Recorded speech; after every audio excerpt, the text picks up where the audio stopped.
Hello everyone, my name is Mary and welcome to my channel. If today is your first time of stopping by my channel, I will remind you to click on the subscribe button and hit on that bell icon so you receive notification whenever I upload new videos. Today we're going to continue the series on studying abroad. Series on studying abroad considered diverse topics, but today I'm going to look at how to choose your destination of study. I have lots of people who have contacted me that they want to study abroad, but they are not sure exactly where they want to study. They are a bit unaware of which country to choose or which continent to focus. So today's video is to help you know where to go or which country to focus on. So if you are preparing to study abroad and you are still unsure of where to go or which country to make your application to, there are different factors I will want to suggest that you consider before you make that all-important decision. I call it all-important decision because it's going to either make or make your studies. There are some places you go and you arrive there and you feel like, I shouldn't have come to this country. I shouldn't have traveled to this continent. Or maybe I should have made a better decision. So before you even start putting in your documents, gathering your transcripts, certificates and all that, you might want to sit down and consider some specific points. Let me give you some tips that have been helpful to me in my decision on where to study. So the first thing I want to talk about is whenever I travel outside to study, the first thing that prompts my choice of location is availability of funding. Why availability of funding? Because I knew that it would be quite difficult for me to study abroad with my own source of fund. I couldn't have sponsored myself either in Norway or in UK. So I consider, are there available scholarships in this country for international students? And you might want to do this by going to Google, and maybe you want to study public health and you are not so sure of where to go. You could just type in scholarships for international students to study public health in so and so. So country A, country B, probably you have a list of 5 countries. You put in those countries and you scroll. Google will give you some specific source of funding. It could be institutionalized funding or agency-based funding. If it is institutionalized funding, you click on it, go to the institution's website and check if you meet the requirements. That will be a great way to determine where to have your studies.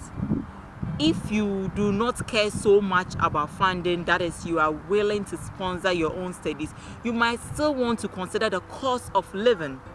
For example, in Norway, university education is technically free. You don't pay tuition. But you might want to consider the cost of living in Norway. You might want to consider how much money you will need per semester or per term to survive if you don't find any part-time job or if you are not willing to take on a part-time job. So these searches or looking at the source of funding will help you know which country to go or which continent to go to. We all know, or most people are aware, that there are lots of funding opportunities in North America, that is in US and in Canada. You might want to check on specific schools there to see if you meet their requirements before you go ahead to put in your application. So first step, know if the source of funding in that particular country or continent meets your needs. If you're not looking forward to go for scholarship and you want to finance your studies, you might want to consider the cost of living. So whether you want to go to UK, you want to consider whether the pound sterling converted to your local currency is enough to sustain you, or you want to take some part-time jobs that will sustain you. And be mindful that you will not get a job the same day you arrived in that country. So you have to have some source of funding, at least to sustain you for the first month or two of your arrival before you find a job that will support you. The second tip, or the second point I always consider, is the fact that the course I want to do is available in that country or is done on that continent. This might sound vague. So which course is not done in that continent? To be frank with you, it's very, very important. For example, you want to do something that is a niche, a field that is not highly open to different universities. You want to know that if you go to that particular country, you can do your course and meet the appropriate supervisors who will be able to supervise you. There are people who have traveled outside to study, but they couldn't get the people who are qualified to supervise them in their field of study, so they had to change their research topics. You want to know if your niche or your field of study, you will have supervision in relation to that. For example, I'm a linguist, and I'm not a general linguist. I'm a sign linguist, which means my focus basically is on sign language linguistics. Whenever I am applying for schools, I want to know whether I will have somebody in a department who is also focused on sign language linguistics. This is very, very important, because I don't want to go to the uni and be told that because there isn't a sign linguist here, you have to change your program and do maybe something else, forensic linguistics, psycholinguistics, or something that I am not prepared to do. So you want to check. If you want to do aerodynamics, you want to do system dynamics, you want to do computational science and engineering, you want to know that if I go to this particular country, I will find the right supervision I need. Of course, there are some universities that you might find them taking that courses, but you realize that you wouldn't find the right niche or the right area you want to focus there. So going through the universities in that particular country's website, looking at the professors, their area of specialization, will help you to determine where. Okay, the next tip I want to give you, which I know some people barely consider, is the fact that I always want to go to a place that even if I have to learn a new language, I'm willing to learn their language.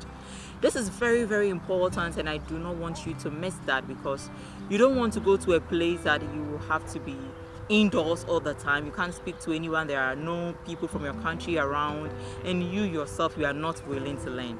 So I lived in Norway for 2 years. One of the things I did was to learn some basic Norwegian to help me communicate with my Norwegian friends I made, and also to get a part-time job.